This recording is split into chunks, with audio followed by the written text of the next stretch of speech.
Chapter 5. Your meal is served.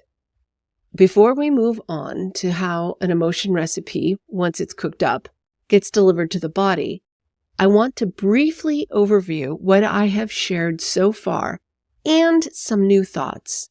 Ingredients. The ingredients of our emotion recipes are as unique to us as our DNA. This explains how two people can be in the same room and have different emotional experiences. Yes, it's their history, but also their focus. The senses gather around 11 million bits per second of perceptive data from the environment. This is not including interoceptive data.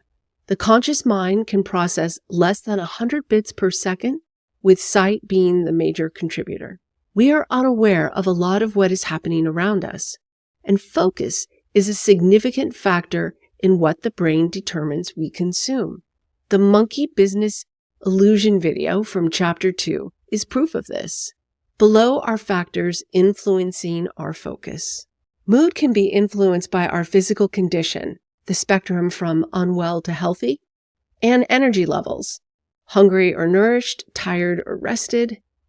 When experiencing pleasant feelings, emotional responses can vastly differ from unpleasant feelings, influencing what and how much we perceive around us. Our memories are utilized for future behavior, guiding what is a priority or significant. Our focus can be narrow or wide, directed more towards the pleasant or unpleasant, influenced by a mood. A narrow focus can filter out ingredients, while a broader focus captures more input. If we are more consciously aware of situations deserving our attention, like uncomfortable conversations or interactions, widening the focus allows for a broader perspective. Remember that emotions, such as fear and anger, elevate our cortisol levels and narrow our focus, blinding us to what could be crucial to the bigger picture. Recipes. These are our experiences, memories, what we have learned, beliefs, and life events. The brain makes meaning of the incoming sensory data. As you look at this page, your brain makes meaning of each group of letters. The letters make up the words, which have meaning because you learned how the combination and order of letters are pronounced and defined at some point in life. The eyes perceive the letters via light rays, and the brain uses what you learned to make meaning of the words. If the definition is expanded or additional letters are added to slightly alter the use of the word, this adds to the memory of what you learned. If you are tired, sickly, upset, hungry, or in other states of dis-ease, the brain might not read the words correctly, resulting in a poor prediction of what you are reading. Emotions work similarly, just a bit more complex. Unlike a word that will appear with the same letter for the language at any given moment, there might be a large number of similar experiences the brain uses to make its prediction or best guess as to what action to take. Going back to the example of the show Chopped, the recipes the participants create aren't precisely the same as ones previously prepared, but they get as close to it as they can based on what's available. In effect, memories, experiences, and predictions are the same. We don't have film reels or storage bins filled with memories. Every time we remember something, it is a reconstruction. We have the concepts of what all those incoming sensory signals might mean, reconstructing our current experience with the closest match from the past. The more experiences we have that differentiate from one another, the more our neurons have to work with. We know the difference between a ball and a balloon because of our experiences with the two and the differences in how they're labeled. Reflecting on the story of the monk walking in the woods, we might have fewer snakes in our lives if we had more recipes. Suppose we can be open to being imperfect humans and that our memories might not be perfect or complete. In that case, we can look back at situations and see them from a different perspective, reframing and reshaping our memories. Not to add details that weren't there before, but to expand the context of it. My mom was more than her drinking, but that played a starring role in my memory of her for a time. The embarrassment, frustration, disappointment, and fear of her dying from it. Unfortunately, that fear came true. Today, I see the strength she showed in ways that had nothing to do with alcohol. All of the above are authentic depictions of my memory of her. Because we know the brain filters out perceptions, our account of a situation can be incomplete. Remember the invisible gorilla? Because we are humans and built this way, what if we engage our curiosity when details that do not match our memories are provided? The additional detail might allow viewing experiences as less painful and more joyful. This is the upside of having malleable memories. Remember that our brain predicts, in part, based on our experiences or memories, which are influenced by our focus or where we placed our attention at the time of the experience. These are recipes, the combination of people, places, words, sounds, smells, mood, touch, and other sensory inputs. So the brain makes its prediction. What happens next? The recipe is ready to be served. When a recipe is created in a restaurant, getting it from the kitchen to the table is completed mainly by a server. So how are emotions delivered and where does it go? A neuron produces something called a dense core vesicle containing molecules called peptides. A dense core vesicle is a bit like a floating holding tank or a bubble containing the peptides until they are signaled to release. Peptides are produced throughout the body, but are called neuropeptides when made by the brain. There are receptors for these chemical messengers in cells throughout the body, brain, and spinal cord. Think of this vesicle as the big tray containing plates of food that servers carry from the kitchen to various diners in the restaurant.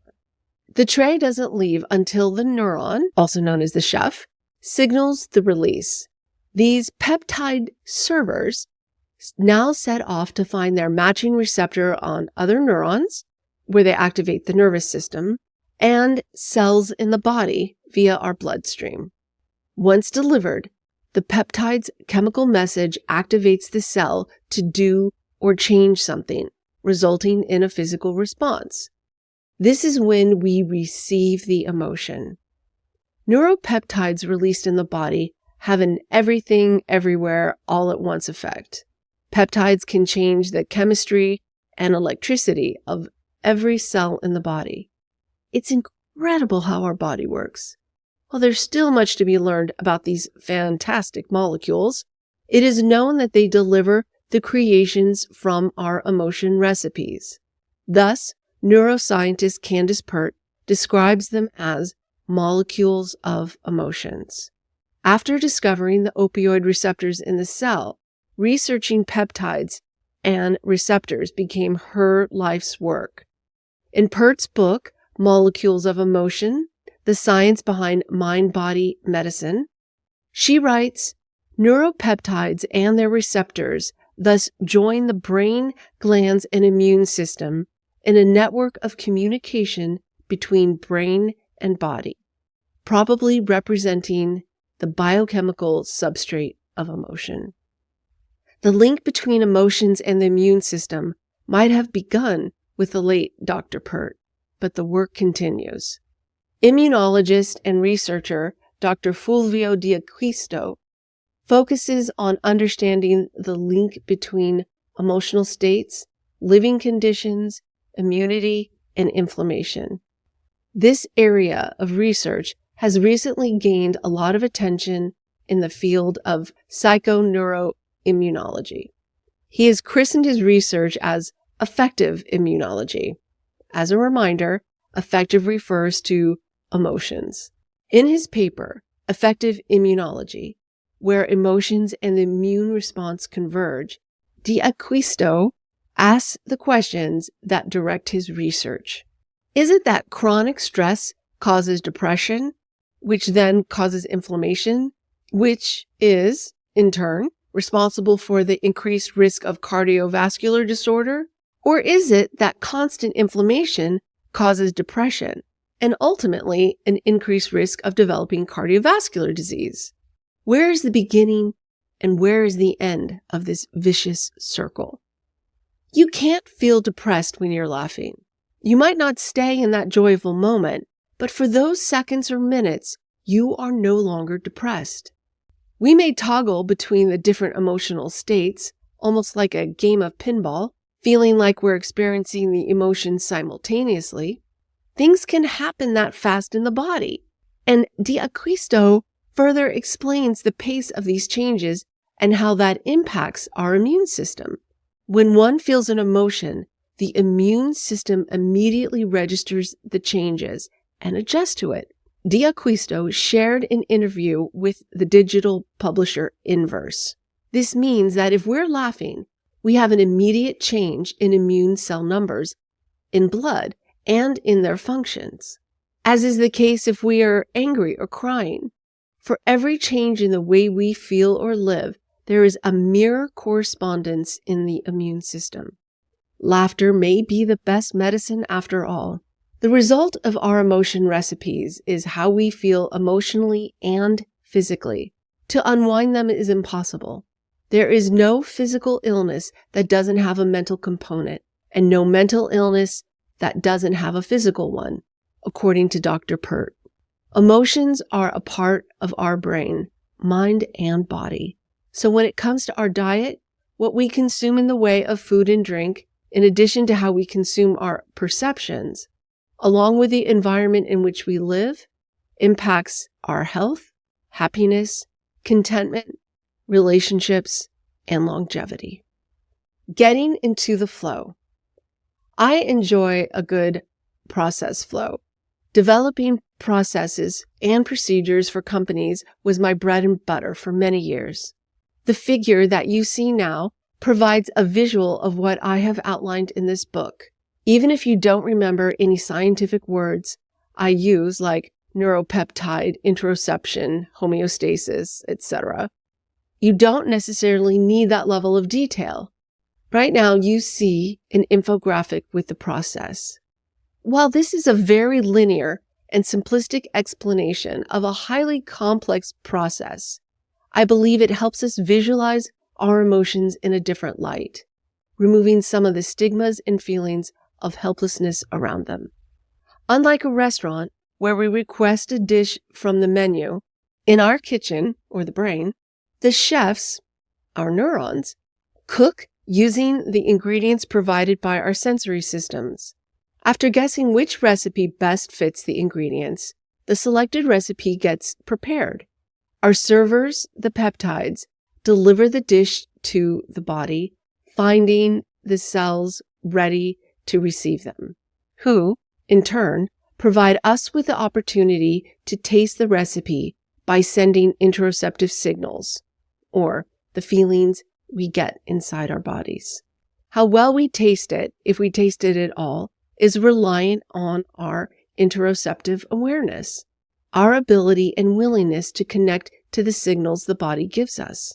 If we provide conscious feedback, for instance, there was a prediction error, it can be corrected for future use. The entire process is owned by each one of us, not the person or situation presented.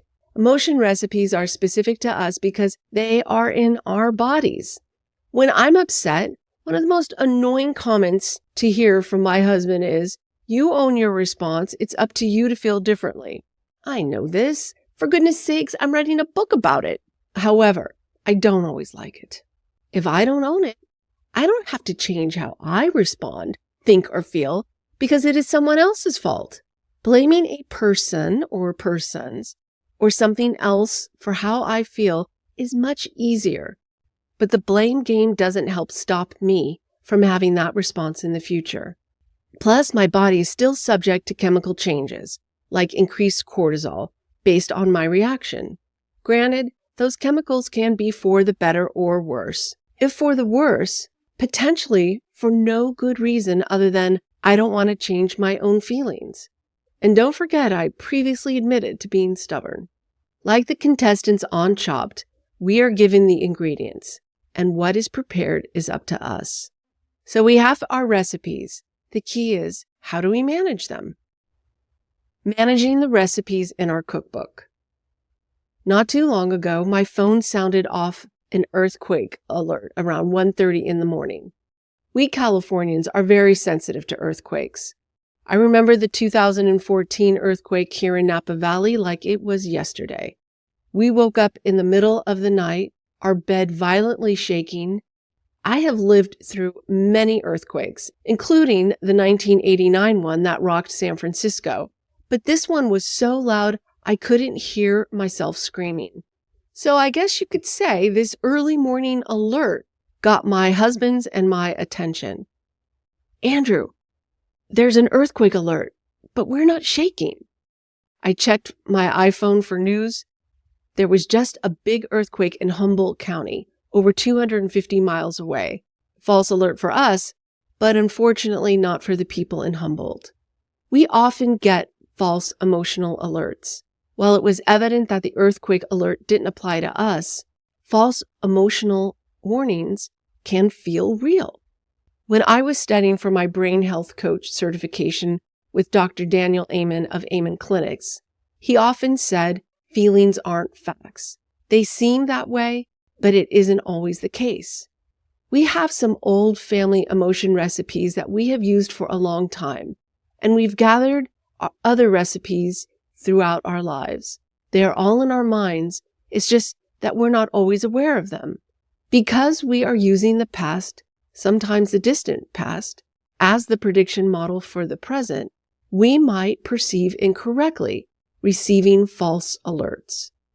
Sigmund Freud proposed that our conscious mind is the tip of the iceberg. What we are aware of is above the waterline, and our unconsciously driven activity is below the line. Given that around 90% of an iceberg is underwater, most of our recipes are also deep within us. Some are emotionally tasty and healthy, while others might not be so good for us. Keep in mind that you can never truly know all of the facts, nor do I believe you need to. I know many people are not fans of rehashing the emotional past, and I get that. However, sometimes we need to acknowledge events in our lives to release them and move forward. Otherwise, they keep popping up, sometimes unexpectedly.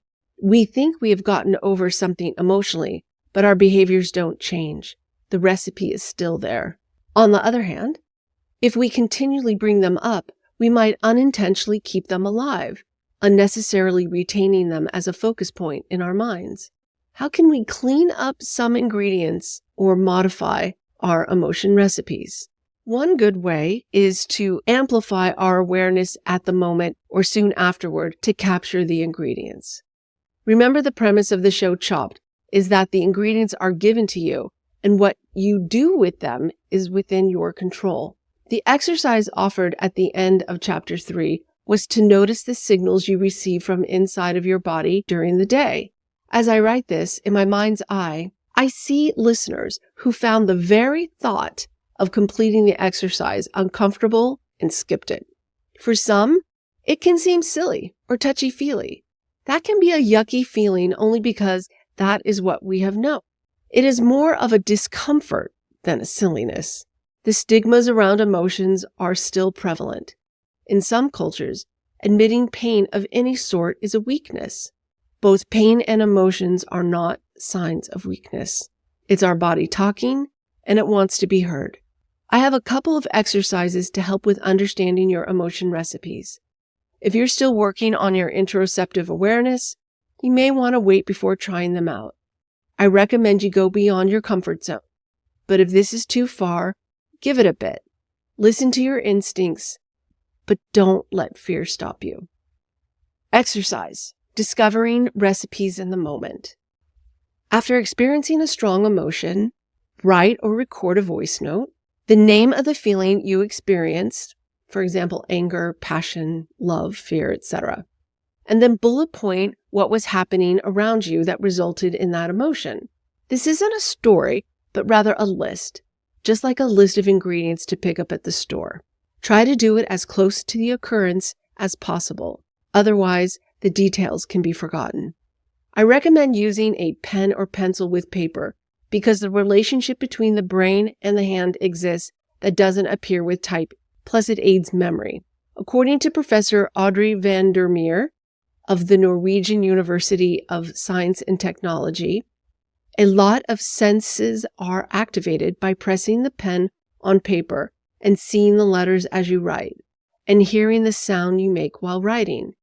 The sense experiences create contact between the different brain areas and open it up for learning. We both learn better and remember better. Here is the exercise. Name the emotion. If it helps, close your eyes and try to recreate the moment. Then list the following. What was my mood like? Did I miss meals or lack sleep? Am I feeling ill? Who was there? How did my feelings about those present impact my feelings? What was going on around me? Where was my focus? What else did I see, hear, smell, touch, or taste? If you find that you have a hard time coming up with the ingredients, stick with completing this exercise as often as you can, and you will find that you will start to pick up more detail. Like any exercise, the more you do it, the better you get at it. I'm not asking you to determine if your emotional response was correct. I want you to gather the ingredients and widen your awareness of what's cooking.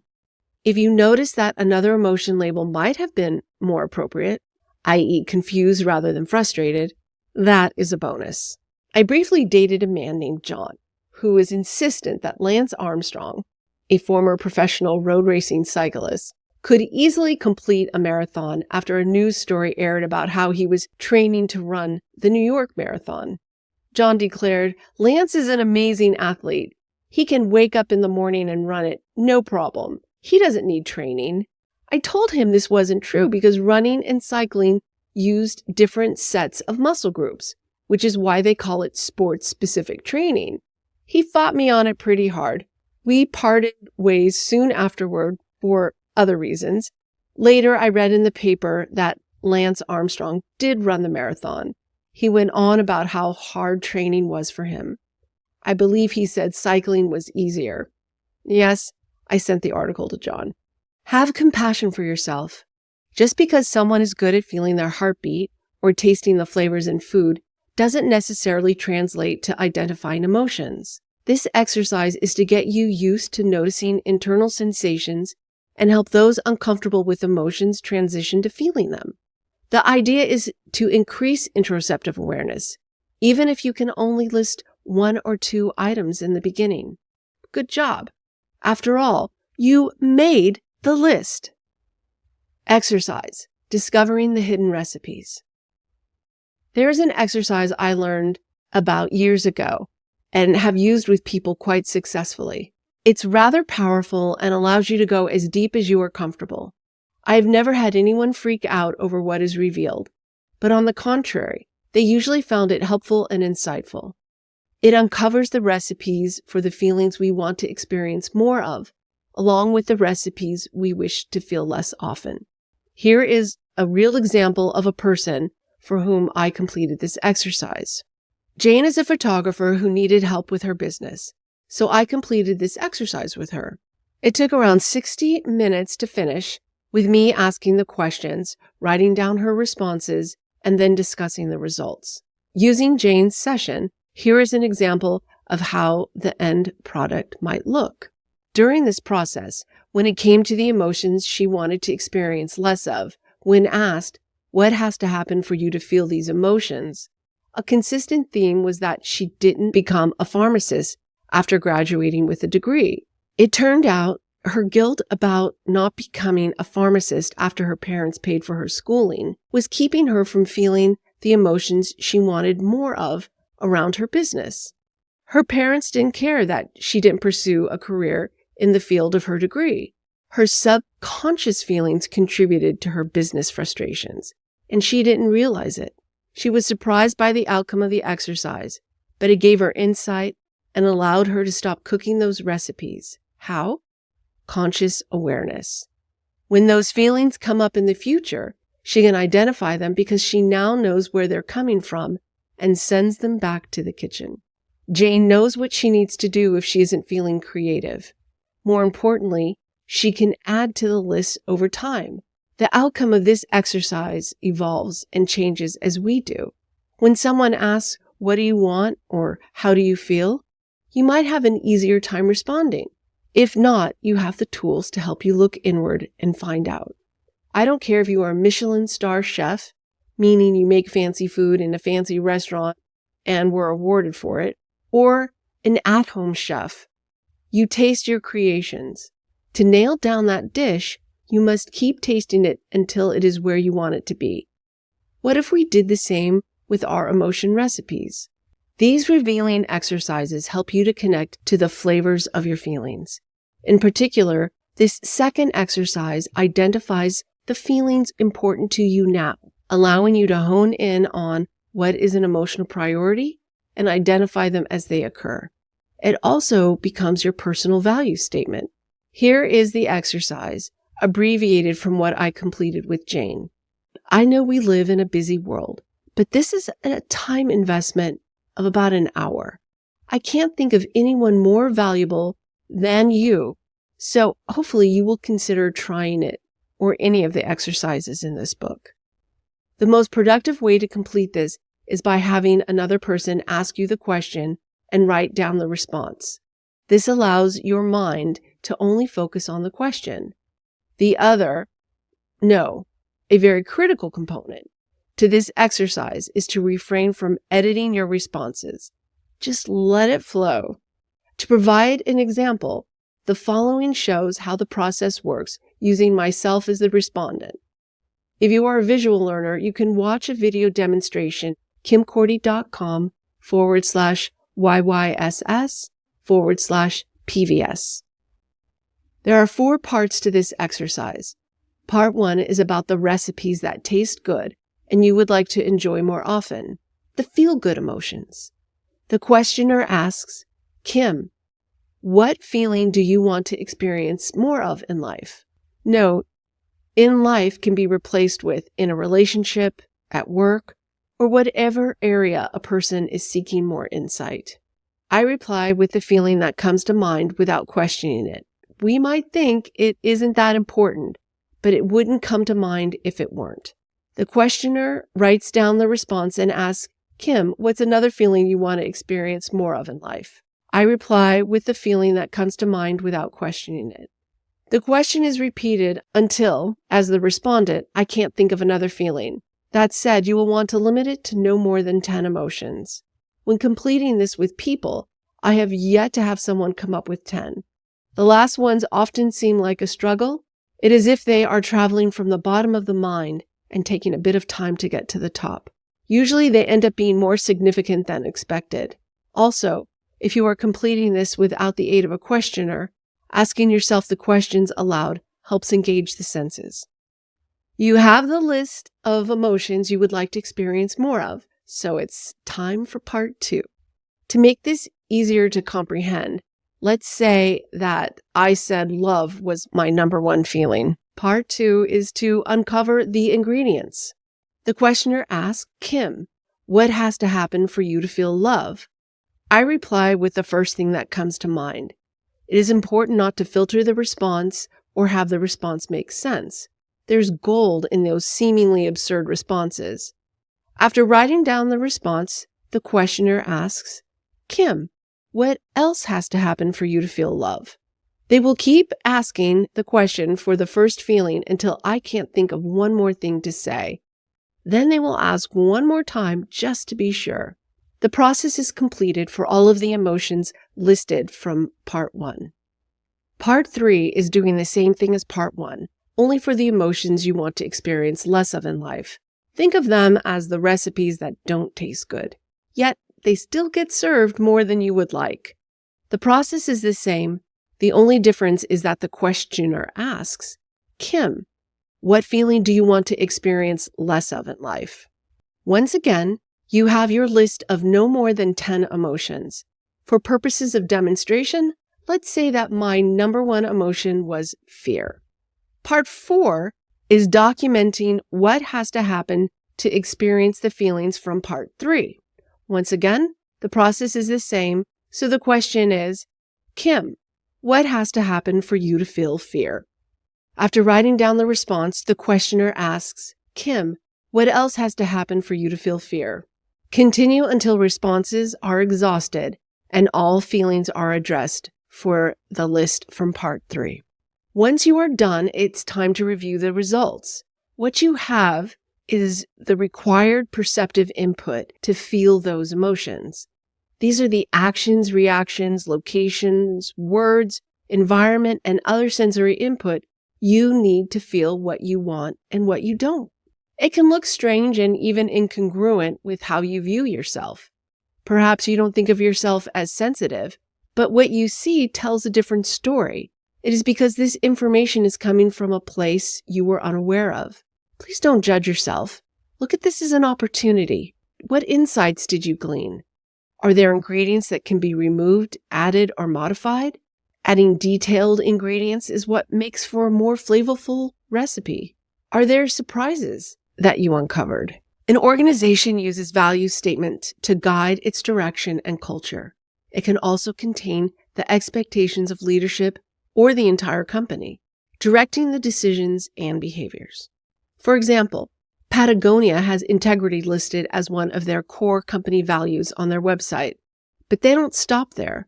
They provide the ingredients for experiencing their integrity.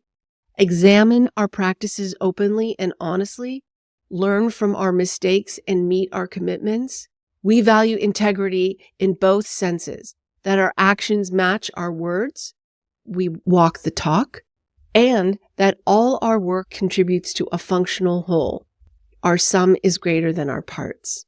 While integrity is an attribute rather than an emotion, this is an example of what integrity means at Patagonia. Those words go beyond the dictionary definition, personalizing it for their company with details specific to it. If employees and customers don't perceive these actions in their management, this can impact the company culture and customer base. After all, a culture is developed from actions, not just words. The personal value statement created from this last exercise can aid your decision-making, connecting to you what is significant, and identifying potential boundaries that need to be created to protect those values. It can also help you communicate with others in professional or personal relationships. It sets expectations and provides deeper insights. If today you need X, Y, and Z to feel love, being able to articulate this with others is invaluable, especially in romantic relationships. When someone asks, "How do you feel about X?" you will be able to improve your responses because you know yourself that much more and have increased confidence in who you are and your internal model of the world, knowing that it is ever-changing and expanding.